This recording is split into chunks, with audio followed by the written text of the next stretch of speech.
Қайырлы күн. Бүгін біз қате кеткен отчетты қалай қайтарамыз, сол жайлы айтатын боламыз. Ол үшін кабинет салық кезек порталына кіресіздер өздеріңіздің эс-күліштарыңызбен. Осы жерде формы налоговой отчетности дегенде бөлімге кіреміз. Осы жерде журнал формды таңдаймыз.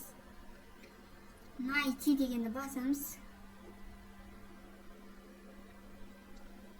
Міне, бізде осы уақытқа дейін жіберілген отчеттардың тізімі шықты. Бізге ең соңғы жіберілген отчетты қайтару керек. Міне, осы мәліметтер қазір бізге керек болады. Енді келесі налоговый заявление дегенге барасыздар дағына. Открыть ссылку новой вкладки дейсіздер.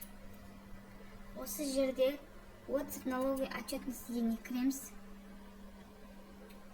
Енді толтыратын боламыз заявлениені. Код налоговой отчетности дейді.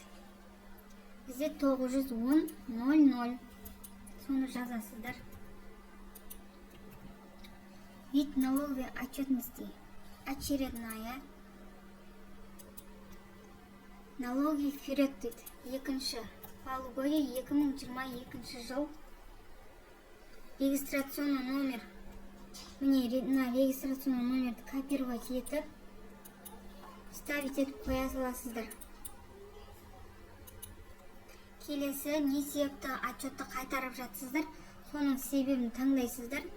Бізде Д пунктімен Д пунктіне сәйкес келеді. Д пунктін таңдасаңыздар, келесі 5-ші бөлімнен бір себебін таңдау керексіздер. Бізде А пункті. Енді келесі бірінші бетті толтырып біттік. Енді келесі екінші страницаға өтеміз. Бұл жерде ештеңені толтырудың қажеті жоқ. Бізде код орган жазу керек. Бізде код орган 5904. Енді проверить заполнение.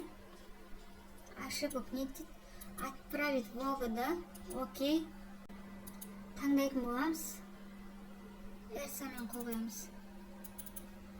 Өзіңіздің кілтіңізбен. Так. Пароль керек.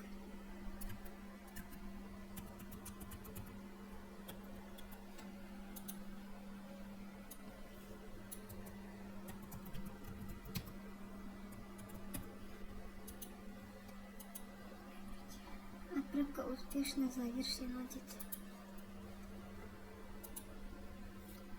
Мне отправляется во внешнюю систему дейді. Осылай өздеріңіз қайтарып алсаңыздар болады, қате кеткен болсаңыздар. Ақпарат пайдалы болған болса, менің каналыма жазылып қойыңыздар. Басқа да пайдалы ақпараттармен бөлісетін боламын сіздермен.